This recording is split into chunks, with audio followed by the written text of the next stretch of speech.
Hello friends, good morning to everyone. Welcome to the online education channel of Saropari Institute Morbi. So today we are learning about BCom semester 5 and our subject is finance management.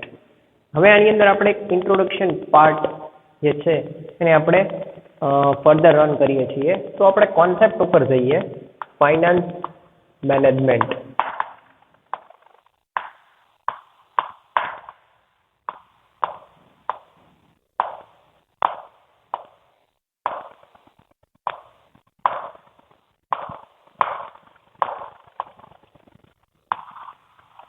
Okay, હવે આપણે અમુક basic ઉપર જે છે financial management study કરવાનું છે. જ્યારે વાત આવે ફાઇનાન્સનું પ્રેક્ટિકલી એટલે કે ઓથેન્ટિક મેનેજમેન્ટ આપણે કરવાનું થાય તો કયા કયા પોઈન્ટ્સને આપણે કન્સિડર કરવા જરૂરી છે. Okay, let's go to the topic.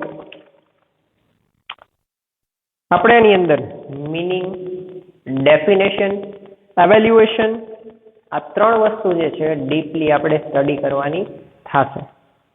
So very first છે financial management means to obtain finance at the proper time and proper proportion for any business industry and make its effective use.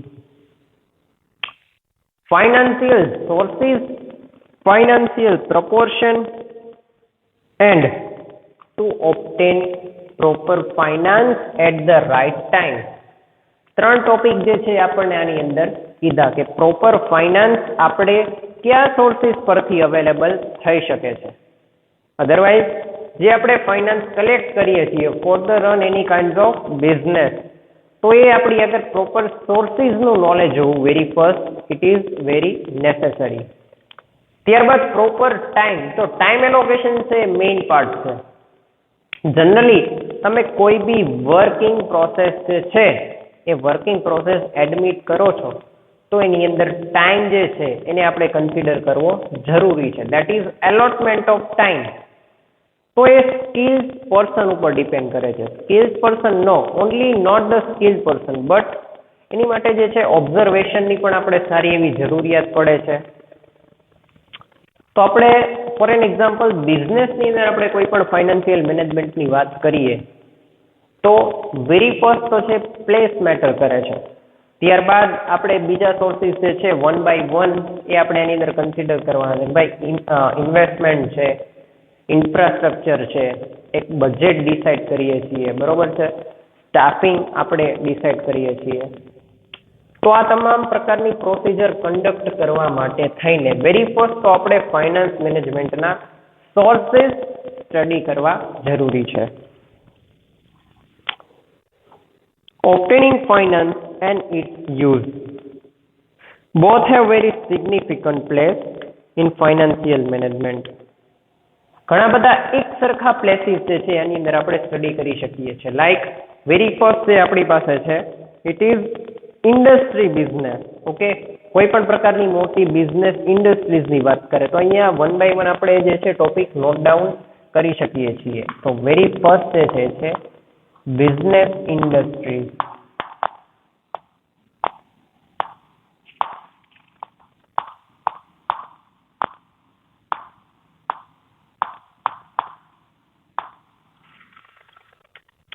કોઈ પણ નાના પાયાના અથવા તો મોટા પાયાના જે કાંઈ પણ બિઝનેસ છે અથવા તો તમામ પ્રકારના યુનિટ, ઓકે, એને આપણે ઇન્ડસ્ટ્રી તરીકે ઓળખીએ છીએ. તો આ મોટા પાયાના યુનિટની અંદર ખાસ આપણને મેનેજમેન્ટની જરૂરિયાત પડે છે. હવે એક જે છે એ પોઈન્ટ તો આપણી પાસે ક્લિયર છે કે મોટા પાયાના business, the large unit of the industry, એની અંદર રોકાણ પણ છે એ પણ ખૂબ જ મોટા પાયે કરવામાં આવે છે. તો આ પ્રકારના મોટા પાયાના રોકાણો માટે થઈને ખાસ ફાઇનાન્સ એટલે કે નાણાકીય વ્યવસ્થા પણ આપણે ઊભી કરવી જરૂરી છે. ઓકે, તો નાણાકીય વ્યવસ્થાની વાત આવે ત્યારે એની માટે થઈને ફાઇનાન્શિયલ એડવાઇઝરની પણ આપણને ખાસી એવી જરૂરિયાત પડે છે. ઓકે, કે ભાઈ તમે જ્યારે પણ ઇન્વેસ્ટમેન્ટ કરો છો કોઈ પણ બિઝનેસની અંદર ત્યારે કયા કયા એસ્પેક્ટની અંદર તમે કેટલું રોકાણ કરી શકો છો, એકોર્ડિંગ ટુ યોર બજેટ. તો બજેટ પણ ડિસાઇડ કરવું જરૂરી છે. તો મોટા મોટા બિઝનેસ ઇન્ડસ્ટ્રીઝની અંદર જ્યારે આપણે વાત કરીએ મેનેજમેન્ટની, તો ખાસ એવા તજજ્ઞો જેને આપણે કહીએ છીએ કે જેની પાસે ખાસ પ્રકારનું આનું ફાઇનાન્શિયલ નોલેજ હોય, આવી સ્કિલ હોય, તેના દ્વારા આપણે આને પ્રોફિટેબલ પ્રેઝન્ટ કરી શકીએ છીએ. ઓકે, અગર છે મેન્યુફેક્ચરિંગ યુનિટ. નંબર 2,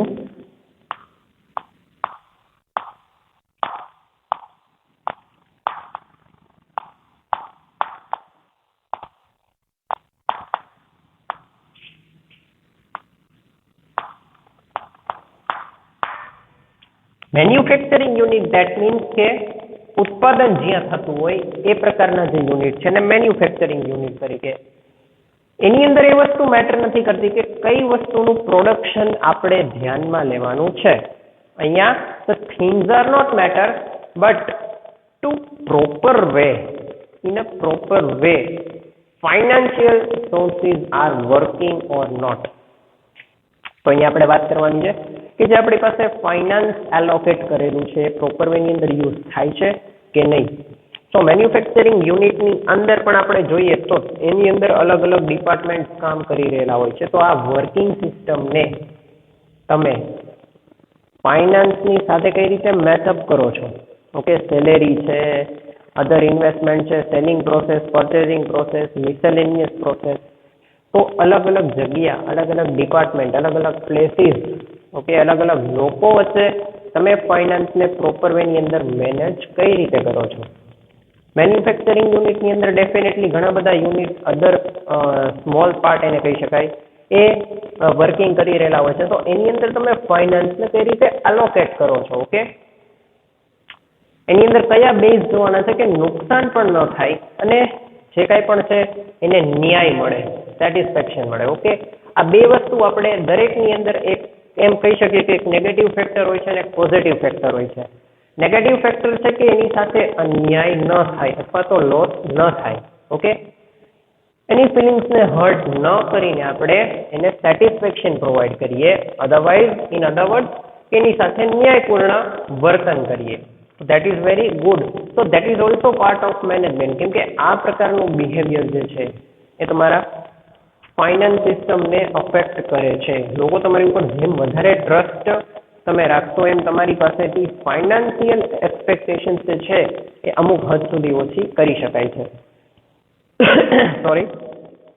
આગળ sales, financial management, personal management, accounting system. Very first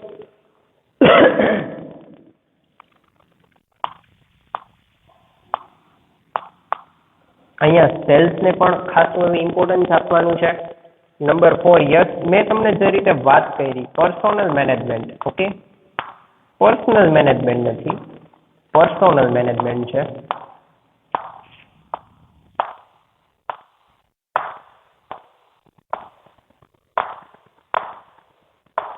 જેને આપણે ઓળખીએ છીએ કર્મચારી વ્યવસ્થા. બહુ જ ઇમ્પોર્ટન્ટ ફેક્ટર છે. કેમ કે એમ્પ્લોઈઝ જે છે એ જ ખરેખર કંપનીની સાચી મિલકત છે. કંપનીને સારું આઉટકમ્સ મેળવવા માટે થઈને જે વ્યક્તિનો હાથ છે એ પણ એમ્પ્લોયી છે. ક્યાંક ને ક્યાંક ખરાબ આઉટકમ્સ છે તો એની પાછળ પણ એમ્પ્લોઈઝ જે છે જવાબદાર બને છે.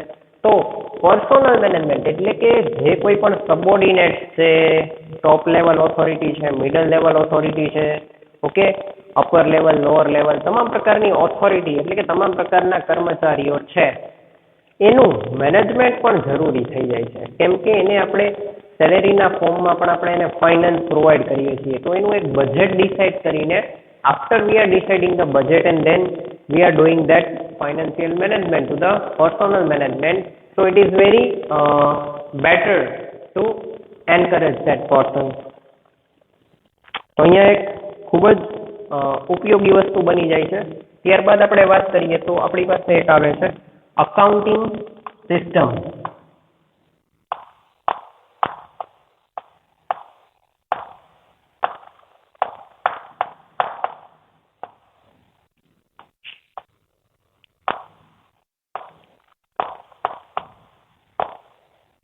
બહુ ઇમ્પોર્ટન્ટ પાર્ટ છે. Okay, accounting system. તો હવે તમે કઈ મેથડ ફોલો કરો છો? ઓકે, અહીંયા method means not that is vertical or horizontal. Okay, પણ તમે કઈ મેથડથી એકાઉન્ટ ફોલો કરો છો? You have a trading account method, profit and loss account. Okay, if you are not doing that, then you have to appoint the special person and you have to maintain all the accounts in a proper manner. Trading account છે તો trading એકાઉન્ટના expenses તમે એની અંદર maintain કરી શકો છો. Otherwise તમારી પાસે બીજી પણ મેટર છે કે તમે પર્સનલી બધા એકાઉન્ટ મેન્ટેન કરો. તો according to the system, traditional system પણ છે, મોડર્ન પણ ઘણી બધી ટેકનિક્સ છે અત્યારે અવેલેબલ છે. થ્રુ ધ સોફ્ટવેર આપણી પાસે ટેકનિક્સ પણ અવેલેબલ છે. તો આપણે સિલેક્ટ કરવાનું છે the best source. Okay, for our unit. Best source તમારી પાસે કયો છે? We have to do smart work, not hard work. Hard work is also necessary, પણ જે હાર્ડવર્કની જરૂરિયાત નથી ત્યાં આપણે હાર્ડવર્ક ન કરવાને બદલે આપણે સ્માર્ટ વર્કને ઇમ્પોર્ટન્ટ આપવું જરૂરી છે. તો જ્યારે આપણે સારા વ્યક્તિ અપોઇન્ટ કરશું તો આપણને એનો એક્સપિરિયન્સનો લાભ ડેફિનેટલી મળવાનો છે. તો એ એક્સપિરિયન્સનો લાભ અને અહીંયા એકાઉન્ટિંગ સિસ્ટમનો લાભ, એવા વ્યક્તિ જો આપણી પાસે છે કે જે પર્સનલી આ સિસ્ટમને ફોલો કરી શકીએ છે, બરોબર છે, તો આપણે એ રીતની સિસ્ટમ એડોપ્ટ કરીએ. તો એની માટે બોલ બિઝનેસ યુનિટ માટે જે છે આ એક ખૂબ જ ઇમ્પોર્ટન્ટ ફેક્ટર સાબિત થઈ શકે છે. તો આ વાત થઈ એકાઉન્ટિંગ સિસ્ટમની. ઓકે, તો મે બી એવી બી પોસિબિલિટીઝ રહે કે આ જે 5 મેઇન ફેક્ટર્સ છે એના સિવાય પણ તમે જુઓ તો પ્રાઇમરી અમુક ફંક્શન્સ છે, ઇમ્પોર્ટન્ટ છે. ઓકે, પ્લેસ અને ઇન્ફ્રાસ્ટ્રક્ચર પણ છે, એ પણ આની અંદર સારું એવું મેટર કરે છે. એની પાછળનું રીઝન શું છે? એની પાછળનું એ રીઝન છે કે આપણી આગળ જે 5 ફોર્મ છે, that is business, industry, manufacturing unit, sales, personal management and accounting system. તો આ સિવાય પણ ઘણા એવા ફેક્ટર્સ છે જે ડાયરેક્ટલી અફેક્ટ કરે છે અને એની અંદર પણ નેસેસરી ચેન્જીસ થવો જરૂરી છે. Okay, financial management based on utilization of finance in the modern economy means to make provision in such a manner that finance is available as and when required. બહુ જ સરસ ડેફિનેશન છે. Professor KW pious દ્વારા definition provide કરવામાં આવેલી છે કે proper મેનરમાં financial management એટલે શું. એનો એક્ઝેક્ટ મિનિંગ કરેલો છે અને that is very good, denote કરવા જેવો છે ઇન પ્રેક્ટિકલ લાઈફ ઓલ્સો, કે ફાઇનાન્શિયલ મેનેજમેન્ટ મીન્સ એવું મેનેજમેન્ટ જેની અંદર જ્યારે અને જેટલી જરૂરિયાતમાં આપણે ફાઇનાન્સની રિક્વાયરમેન્ટ ક્રિએટ થાય ત્યારે અને તેટલા પ્રમાણમાં આપણને એટલું ફાઇનાન્સ મળી રહે. Once again I will repeat that definition. જ્યાં પણ જેટલા પ્રમાણમાં આપણને ફાઇનાન્શિયલ રિક્વાયરમેન્ટ ક્રિએટ થાય ત્યાં અને તેટલા પ્રમાણમાં આપણને ફાઇનાન્સના સોર્સિસ અવેલેબલ થઈ શકે એ પ્રમાણની જે ફાઇનાન્શિયલ સિસ્ટમ છે એ આપણે એડોપ્ટ કરવી જોઈએ. એટલે કે તમારે જ્યાં જ્યાં જરૂરિયાત પડે છે, બરોબર છે, નાણાકીય સ્ત્રોતની, એ નાણાકીય સ્ત્રોત તમને જરૂરિયાત પડે ઉપયોગી થઈ શકે અને જેટલા પ્રમાણમાં જોઈએ છે એટલા પ્રમાણમાં તમને મળી શકે. આ બે વસ્તુ પર એના ડેફિનેશનની અંદર ભાર મૂક્યો છે. And if we are connected this topic in our realistic life, realistic approach, તો પણ that is very good definition કે લાઈફની અંદર આપણે જરૂરિયાત વગરના જ્યાં જ્યાં આપણે પૈસા વાપરીએ છીએ તો ક્યાંક ને ક્યાંક કે આપણું ફાઇનાન્શિયલ મેનેજમેન્ટ પ્રોપરલી નથી, જેના કારણે આપણે આ બધી વસ્તુ કન્ડક્ટ કરી શકતા નથી. ઓકે, તો કઈ વસ્તુ ઉપર ધ્યાન રાખવાનું છે કે ફાઇનાન્સનું મેનેજમેન્ટ પ્રોપર મેનરમાં થવું જોઈએ. ઓકે, એની માટે થઈને આપણે શું કરી શકીએ તો કે આપણે બજેટ ડિસાઇડ કરી શકીએ છીએ અલગ અલગ વસ્તુ માટેનું, અલગ અલગ, જેની અંદર આપણે કેટલા કેટલા રૂપિયા વાપરીએ છીએ એની નોંધ રાખવાથી આપણને આપણો જે મંથલી એક્સપેન્સીસ છે એ મંથલી એક્સપેન્સીસ આપણને ખ્યાલ આવે છે કે ભાઈ આટલો મંથલી એક્સપેન્સીસ છે એ મારો થાય છે અને સામે આવકનું પ્રમાણ આટલું છે. જો આપણે એક બજેટ ડિસાઇડ કરેલું હોય તો આ બજેટ જે છે ખૂબ જ યુઝફુલ બને છે. ઓકે, આ રીતનું ફોર્મ હોય ત્યારે આ બજેટ એકદમ યુઝફુલ બને છે. તો આપણે not in the form of company, industry, business, એના સિવાય પણ જે આપણું કહી શકાય કે હોમ મેનેજમેન્ટ, એની માટે પણ જે છે ફાઇનાન્શિયલ મેનેજમેન્ટ જરૂરી છે કે આવકની સામે આપણા જે ખર્ચાઓ છે કેટલા છે, ખરેખર જરૂરિયાતો કેટલી છે એ જોવાનું હોય. પણ આપણે જોઈએ છીએ કે ખર્ચા કેટલા છે. તો જરૂરિયાતની અંદર તમે ફાઇનાન્સનું પ્રોપરલી મેનેજમેન્ટ કરો તો તમારી જે છે એક્સ્ટ્રા અર્નિંગને તમે સેવિંગના ફોર્મમાં કન્વર્ટ કરી શકો છો. તો એટલા માટે થઈને ફાઇનાન્સ મેનેજમેન્ટ છે that is best source of management, જેનાથી I think you can handle all the activities related with the business or related with the realistic approach.